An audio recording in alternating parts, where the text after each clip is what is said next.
சிவனா சாரோட பெரிய ஃபேன் தான். அவரோட ஹம்பிள்னஸ்க்கு பெரிய ஃபேன் தான். ரொம்ப அமைதியான பெரிய லெகசிலேருந்து வந்த ஒரு ஆக்டர், மனிதர்ன்ற மாதிரிலாம் அவர் பர்சனலாகவும் பேச மாட்டார். எங்கேயுமே அப்படி கேள்விப்பட்டதில்லை அவரை பற்றி. ரீசெண்டாக அவரை பற்றி ஒரு விஷயம் கேள்விப்பட்டேன், ரொம்ப நிகழ்ந்தேன் ஆக்சுவலாக. ஏன்னா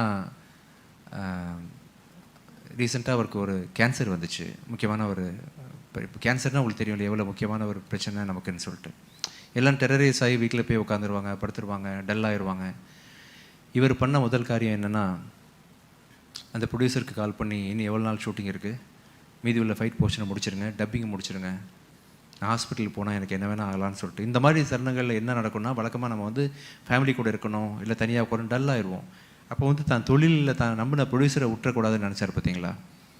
அவருக்கு அது அவசியமே இல்லை. அவருக்கு எல்லாமே சொத்து சுகம்லாம் இருக்குது. பட் இருந்தாலும் அந்த ப்ரொடக்ஷனை முடிச்சுட்டு போகணும் அப்படின்னு நினச்சிட்டு தான் அப்புறம் வந்து அவர் ப்ராசஸ்லாம் ஆரம்பிச்சிருக்காருன்னு கேள்விப்பட்டேன்.